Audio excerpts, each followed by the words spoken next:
They told you, with your personality, with your hair, with your hijab, with your skin color, with your preferences, with your gender.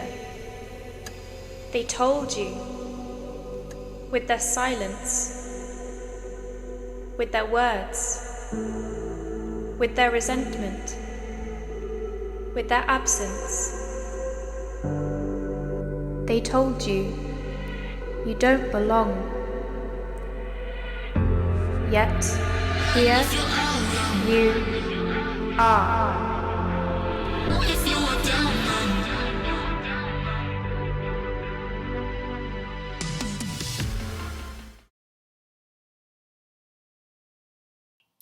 Hi there, my name is Jessica Gilchrist and I'm a third-year medical student from St George's University. I'm also the Women in Surgery representative for St George's Surgical Society. Hello, I'm Tamsin Cumming. I'm a colorectal surgeon at the Homerton University Hospital. I'm the Association of Coloproctology lead for equality, diversity and inclusion. Hi, my name's Ellie Priestman. I'm a fourth year medical student at Bristol University. I'm also the ACIT Equality and Diversity Ambassadors co-chair, as well as being the vice president at the Bristol Women in Surgery Society. Hi, I'm Michael Okocha. I'm a general surgery registrar in the Southwest, and I'm the Association of Surgeons in Training Equality and Diversity Officer. I really hope you enjoy this episode of 50 Faces of Surgery. I hope that it leaves you feeling valued, inspired, and most importantly, welcome. Here I am.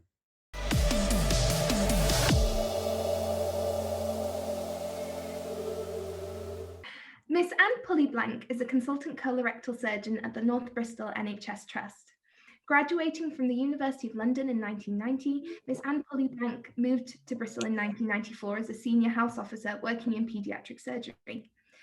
She stayed on in the Southwest and was appointed consultant in 2003. She's had various publications throughout her career and even undertook a 2-year laboratory-based research project.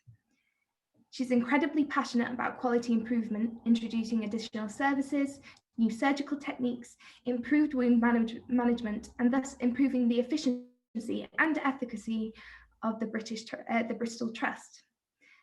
Outside of her trust, she has also taken upon roles as clinical and medical director for Patient Safety Collaborative at West of England Academic Health Science Network, and has clearly been recognised for her work, with being shortlisted for a Health and Social Care Award in 2009, a winner of a National Patient Safety Award in 2011, shortlisted for an NHS Leadership Award in 2012, and also shortlisted in 2 categories for the National Patient Safety Award in 2014. So Miss Pullyblank, we'd like to ask you to go right back to the beginning. Can you take us through your morning routine to start with? Right. Right. So, well, my morning routine is different every day, which is what's fantastic about my job, because I have 2 jobs. So it depends on whether I'm doing elective work or emergency work, and whether I'm working in my medical director role, which is at the Academic Health Science Network, or whether I'm working as a clinician MBT. So if I'm working as a medical director at the HSN, currently I'm working from home, but before that I went down to their office.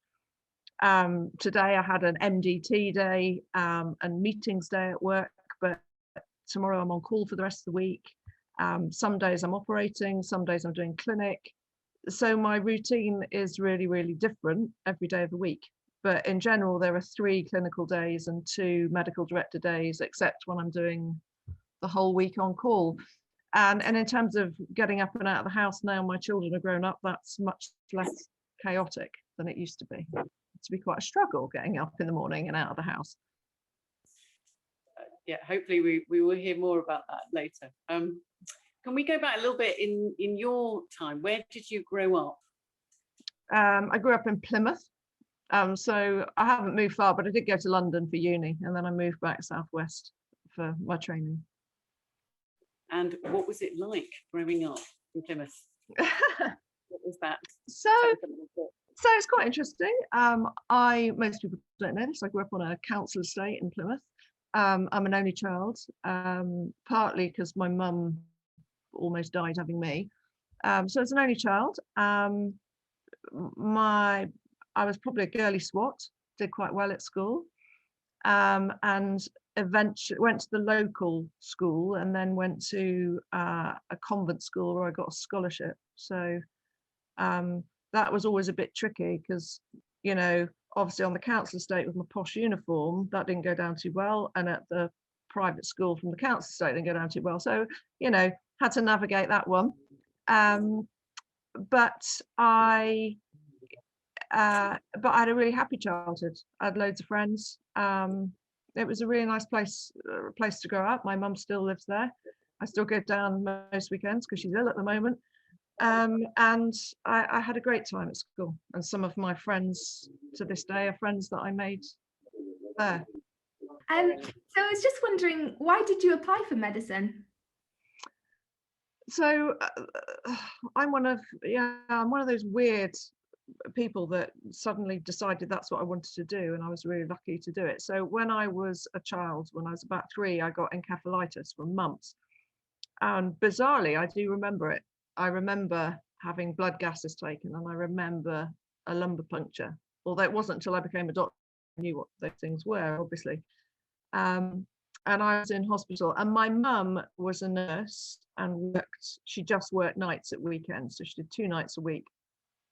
And I said, from being in hospital, I said, oh, I'd quite like to be a nurse. And she said to me, well, you know, you could be a doctor. I never like to say that she said you could do something better, because obviously there's nothing wrong with being a nurse. But I think what she said, you know, she said you could be something different and, you know, more exciting. And I went, it sounds terrible, doesn't it? I went, oh, all right, then I'll be that then. And luckily I liked science. Luckily I was able to do it. I mean, I did work hard, obviously, but so that's how it happened. And it does sound very cheesy. And if you wrote that on your application now, they'd think I was just making it up, but it's true. And you succeeded and got into university to do medicine. What was that like for you, your medical school years? They were great. I took full advantage of everything that medical school had to offer. Let's put it that way. I played extremely hard. I had a fantastic time. I was in London in the 90s, no, not in the 90s, in the 80s. It was great. We had a fantastic time. Medical school, there was a lot of rivalry between the medical schools. You know, you couldn't do half of it now, but I really was a wild child at medical school, but still worked hard. And that's all I'm going to say on the subject. Thank goodness there wasn't Instagram and Facebook back then. And what was training like for you? Where did you do it?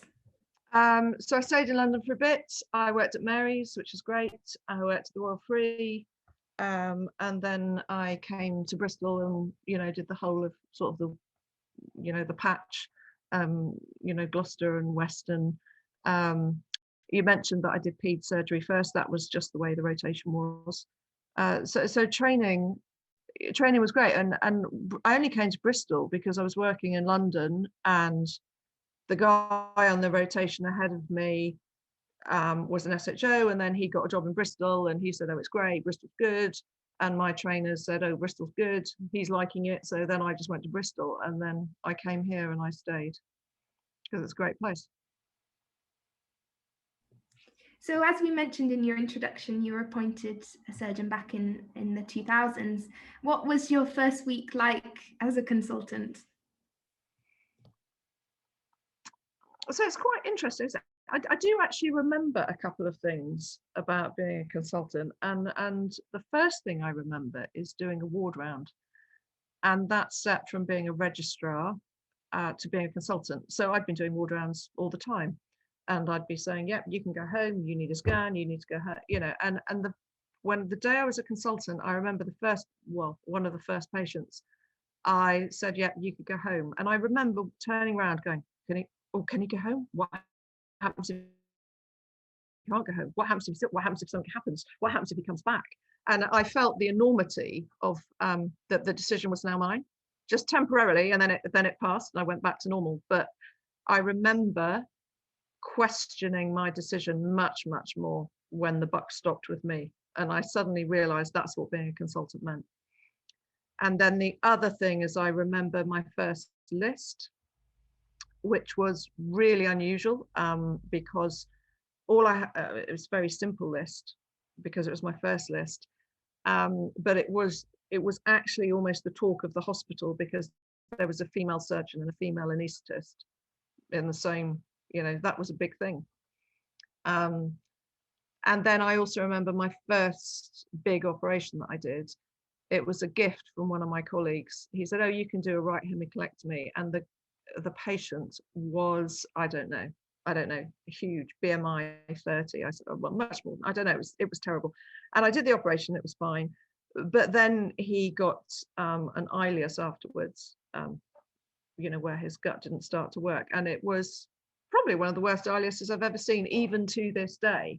And he was my first case, and he had to go on TPN because his gut didn't start working, and there wasn't a complication. But I remember sitting with my best friend from antenatal class in the Mall having a coffee, crying, saying, I don't think I can do this. I can't do it, because I found it very difficult that someone might have had a complication. And in fact, he got better and then it was fine. But I do remember those three things.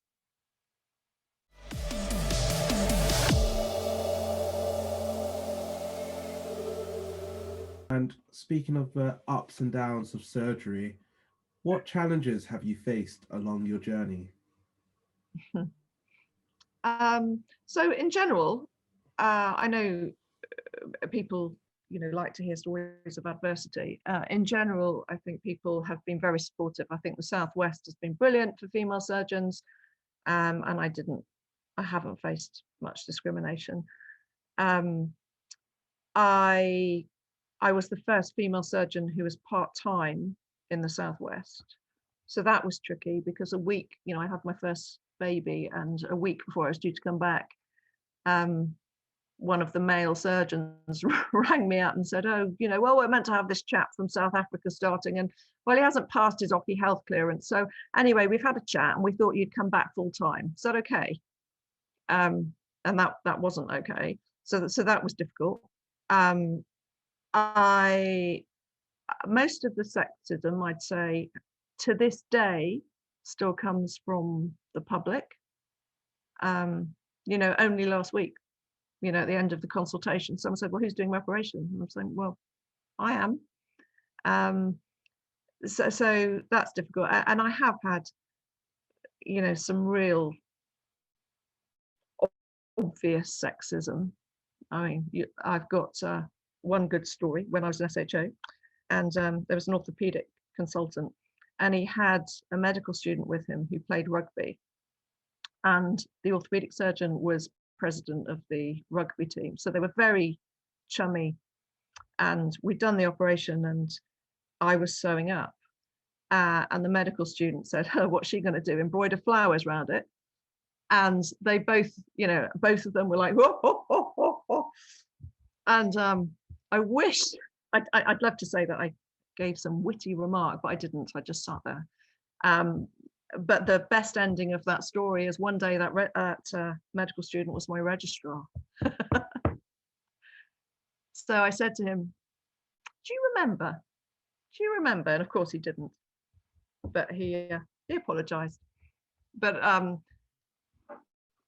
and there was another time I presented at it was at a conference in Ireland, Southwest surgeons, and all the surgeons had flown over for this conference. And there was a competition, you had to present your project, and there were 3 people there. And when they were about to announce the winner, which was a bit gutting because they awarded joint first to the other 2, so I was clearly last, they all started chanting, give it to the girl. Like they were all drunk, give it to the girl. So that was the only other time I felt completely humiliated. But I don't tell that story very often. In fact, I don't think I've ever told that story. But in general, I think it's been fine. I've had really supportive colleagues, really supportive trainers. I think the only thing when I started is that there weren't many female role models. So no, that's not right. In Bristol, there were some great female role models. There were female surgeons, but they weren't the role models that looked like me. So one of them, I'm not going to name names, but one of them had taken 3 weeks off to have her baby. And I knew that would never be me. And there were another two who had house husbands who were just, keeping the house. And I knew at the time that that wasn't working for me because my husband worked. So in the beginning, it was great that there were female surgeons around, but they weren't quite the same. That sounds awful. No, it wasn't. No, you see, I knew you were going to ask. You told me you're going to ask me about things. So I reflected on a few incidents, but in general, it was not bad. Okay. Please trust me. Fine. In terms of how you overcame these to continue being the amazing Miss Pullyblank that you are today, what things did you use? You said you've had supportive colleagues. Anything else? I think having, a supportive family, having a stable home life is always a good thing. I always talk, so I always share everything with people. If I'm worried, I'll talk to somebody else. And so just finding the right people that can support you, having good mentors, and just, I don't know, you just have to move on, don't you, when things knock you back. I know that's easier said than done, but I think my strategies are, good friends, good family, and good colleagues, and always talking about them, talking about what's worrying you. And throughout your career, was there a moment where, the trajectory of your career changed, or like a really defining moment where you thought, yes, this is what I need to do? I think there is one thing that changed my track, which was when I was quite a new consultant, is just being asked to do things. And one day I was asked to get involved in some safety work. And at the time I was like, oh, too busy. Oh, okay, what does it mean? No. And I didn't really get into it straight away, but then I started to get into it, and it really sort of spoke to me, really.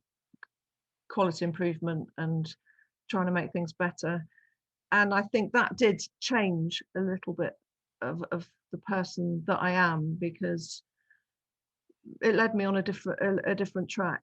I think most surgeons do academia or education, and this was a sort of new thing. I mean, it's quite annoying, isn't it, quality improvement thing, but I think by doing it, it just took me down a different track, meeting different people, doing different things, and now I'm in this other role which I wouldn't have been in before.